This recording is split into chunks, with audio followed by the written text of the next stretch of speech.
नमस्कार दोस्तों, स्वागत है आपका मेरे चैनल कॉमिक्स लाइफ में। शुरू करते हैं भेड़िया की अमर प्रेम सीरीज प्रेम ऋतु पार्ट 2। तो ये भी उतना ही सच है कि तेरी ये टांग उस घेरे में जाने से बच गई थी।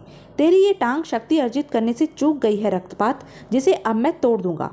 और एक टांग पर तू कितनी देर तक खड़ा रह सकता है, अब यही देखना है मुझे। तूने कहा था कि तुझे इस युग में नहीं मारा जा सकता, लेकिन तुझे इस युग में जिंदा मौत तो दी ही जा सकती है, और ये तेरा जूता तेरे ही सिर। भेड़िया ने कहा, अब तो फिर अपने युग में भागने की कोशिश कर रहा है। भेड़िया ने अस्त्र को शस्त्र बनाकर प्रयोग किया। रक्तपात लड़खड़ा कर गिरा। भेड़िया ने उसे धर दबोचा और बोला, अब तू चलेगा मेरे साथ। ये एक प्राचीन कुआं है, तू इस कुएं में आराम से रहेगा, जिंदा या मुर्दा। भेड़िए ने कबीले वासियों से कहा, भर दो इस कुएं को पत्थरों से। भेड़िए ने कहा, अब ये आराम से इस कुएं में रहेगा, मगर कितनी देर तक? भेड़िया बोला, उफ, बचो, पत्थर अपने आप कुएं से बाहर आ रहे हैं। अरे, रक्तपात का बेहोश शरीर कुएं से उस जादुई घेरे में खिंच गया। कैसा जादुई घेरा है? ये गायब हो रहा है। मुझे उसमें जाकर, उफ, जादुई घेरा गायब हो गया। मगर शत्रु गायब नहीं हुआ। रक्तपात ने कहा, मुझे क्षमा करो सम्राट भूक्रक, मैं आपके शत्रु का अंत नहीं कर पाया। सम्राट भूक्रक ने कहा, इसमें तुम्हारा कोई कसूर नहीं है रक्तपात। वास्तव में पहले हमें अपने शरीर को शत्रु की जमीन के वातावरण के अनुकूल बनाना चाहिए था, और जब तक ऐसा नहीं हो जाता तब तक मैं खामोश नहीं बैठूंगा। भेड़िया और कौबी को मरना ही होगा। कौबी के जहन में विद्युत सी कौंध रही थी। कौबी सोचने लगा, प्रेम ऋतु, जोड़ा, प्रेमालाप वंश को आकार देता है। प्रेम न हो तो सभी जीवित प्रजातियों का अंत हो जाए।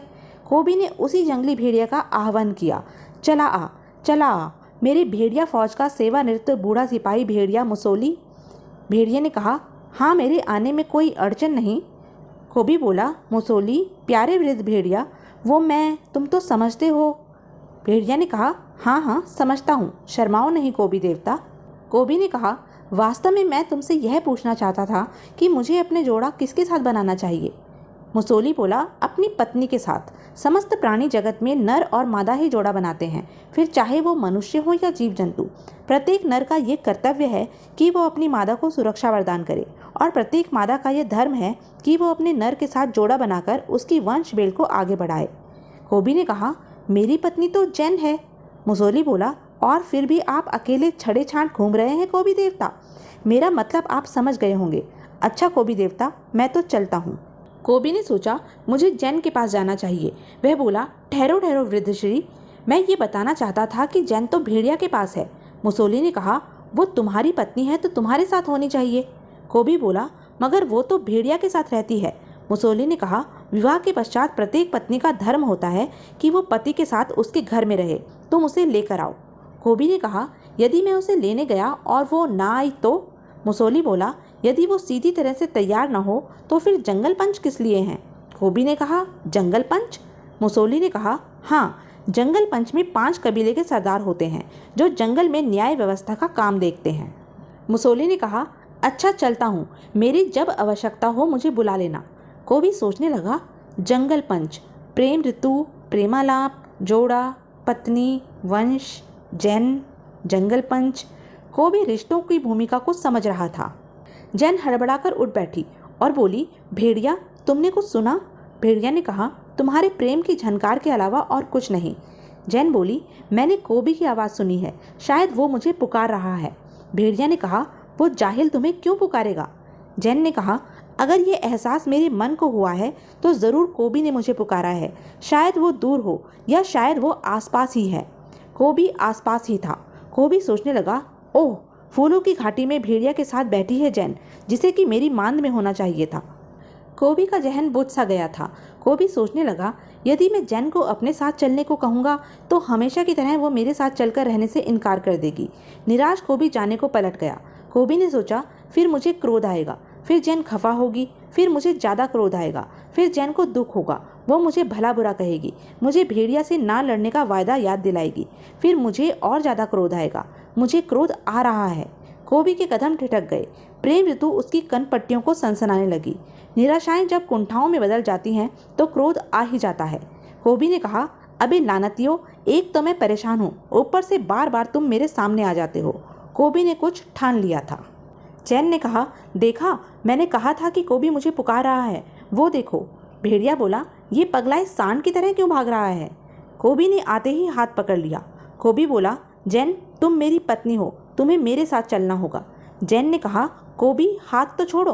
कोबी ने कहा, हाथ छोड़ने के लिए नहीं पकड़ा था, तुम्हें मेरे साथ चलना होगा, मेरे साथ रहना होगा।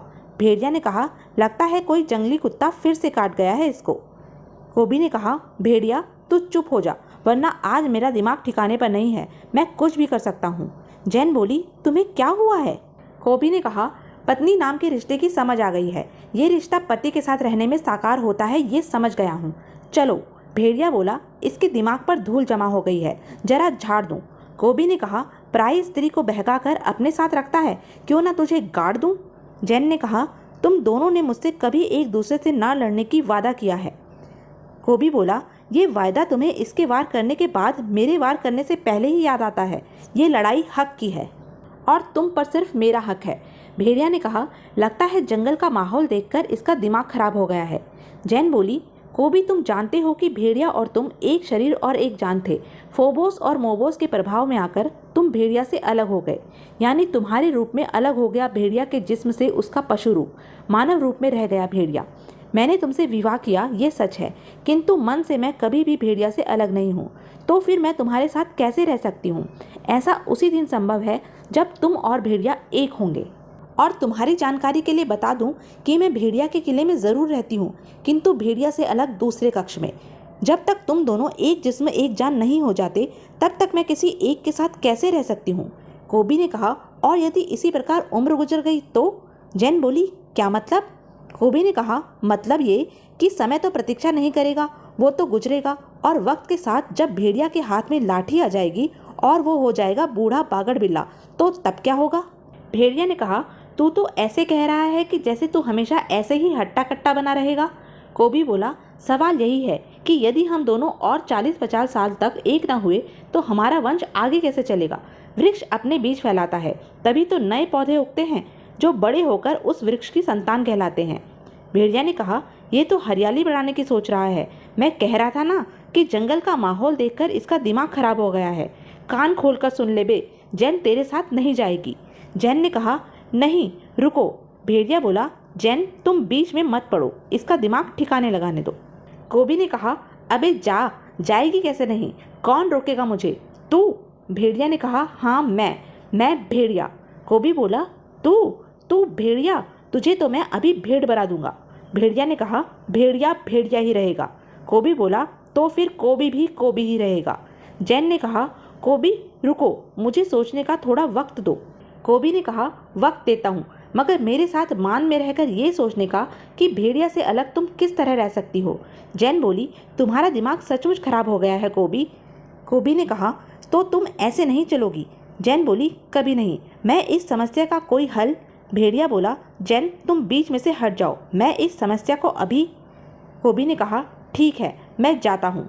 जैन ने कहा, कोबी फिर लौटेगा, उसके लौटने तक हमें इस समस्या पर गहराई से विचार करना होगा। भेड़िया ने कहा, ये गया कहाँ है? प्रेम ऋतु कोबी को उग्र कर रही थी। कोबी ने सोचा, मुझे जोड़ा बनाकर दिखा रहे थे कमबख्त के मारे कहीं के, नामुराद कहीं के। इनका जोड़ा तो मैंने बना दिया इनको मारकर। कोबी ने दोबारा जैन के पास पहुंचने में वक्त नहीं लगाया। कोबी बोला, मुझे पता था तुम दोनों मुझे यहीं मिलोगे, बुढ़े ठुड्डे के पास। जैन फैसला कर लिया या कोई अड़चन बाकी है? फूजो ने कहा, कोबी जैन तुम्हारे साथ नहीं। कोबी बोला, अबे चुप कर बुढ़े ठुड्डे, 2 हाथ मारूंगा तो दाढ़ी में जितने बाल और मुंह में जितने दांत हैं वो भी जमीन पर झड़ जाएंगे। जैन ने कहा, कोबी जंगलीपना मत दिखाओ। कोबी ने कहा, हाँ मुझे पता था कि तुम लोग नहीं मानोगे, इसलिए मैं इन्हें साथ लेकर आया हूँ। जैन बोली, ये कौन है? फूजो ने कहा, जंगल पंच। पंचों ने कहा, हमें कोबी यहाँ लेकर आया है। फूजो बोला, ये मामला पंचों का नहीं है, हम आपस में सुलझा लेंगे पंचों। पंच बोले, फैसला पंचों का है या नहीं, इसका फैसला भी हमें करने दो। कोबी का कहना है कि जैन उसकी पत्नी है, क्या ये सच है? जैन ने कहा, ये सच है कि उसने वरमाला मेरे गले में डाली है, किंतु। पंच बोले, पंच केवल इतना जानना चाहते हैं कि तुम कोबी की पत्नी हो या नहीं। जैन ने कहा, हाँ हूँ, किंतु सारा जंगल जानता है। पंच बोले, सारा जंगल कुछ भी जानता रहे, जब तुम स्वीकार कर रही हो कि तुम गोपी की पत्नी हो तो तुम उसकी पत्नी हो। और नियम के मुताबिक तुम्हें कोबी के साथ ही रहना चाहिए। तुम्हें अपनी सफाई में कुछ कहना है? भेड़िया ने कहा, मुझे कहना है। ये तन से ही भले ही कोबी की विवाहिता हो, किंतु मन से मेरी पत्नी है। ये कोबी के साथ कैसे रह सकती है, क्योंकि विवाह मन का बंधन है। ये मेरे साथ खुश है। पंच बोले, अगर ऐसा होता तो विवाह जैसी रस्म की कोई आवश्यकता ही नहीं रहती। विवाह का अर्थ तन और मन का बंधन है, और ये अटूट बंधन है जिसे संसार ने मान्यता दी है। पंच बोले, भेड़िया, तुम जंगल का कानून हो, वन्य प्राणियों को अनुशासन में रहना सिखाते हो। यदि तुम स्वयं कानून का उल्लंघन करोगे तो जंगल में अराजकता फैलेगी। तुम्हारी कौन सुनेगा? तुम्हें तुरंत जैन को कोबी के सुपुर्द करना होगा। कोबी ने कहा, ये कौन होता है जैन को मेरे सुपुर्द करने वाला? जैन स्वयं मेरे पास आएगी। फूजो को हस्तक्षेप करना पड़ा।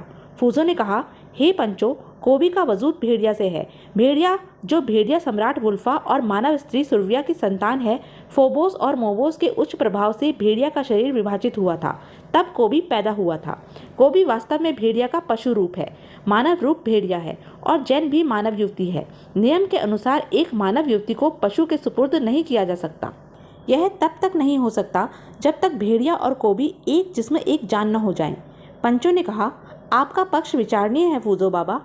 पंचों ने कोबी से कहा, कोबी, हमें निर्णय लेने में कुछ समय लगेगा। कोबी बोला, समय लगेगा? हे पंच परमेश्वर, आप कृपा कर मेरे साथ आए, अधिक दूर नहीं, बस इस झोपड़ी में। मैं आपको कुछ समझाना चाहता हूँ। भेड़िया बोला, कोबी उनके साथ झोपड़ी में क्या कर रहा होगा?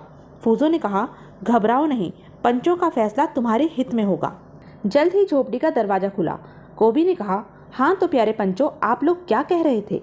पंचों ने कहा, हम कह रहे थे कि निर्णय लेने में कुछ वक्त लगेगा, और हमने निर्णय ले लिया है। कोबी और भेड़िया के एक हो जाने पर भी तो जैन मानव कन्या रहेगी और भेड़िया पशु प्राणी ही रहेगा।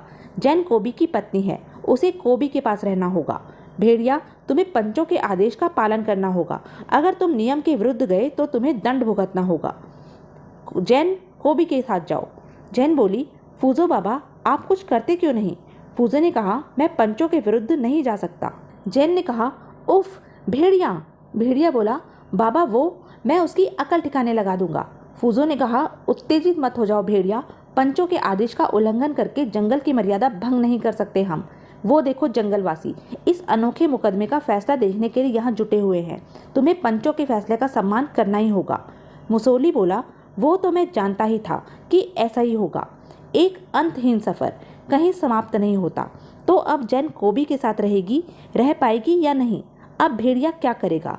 क्या जैन उसे वापस मिल पाएगी? कौन था भूखरख? कोबी और भेड़िया से उसकी क्या दुश्मनी थी? क्यों बना हुआ था वो उनकी जान का दुश्मन? यह सब जानने के लिए बने रहें मेरे साथ, और हाँ, मेरे चैनल को लाइक, शेयर और सब्सक्राइब करना ना भूलें। धन्यवाद।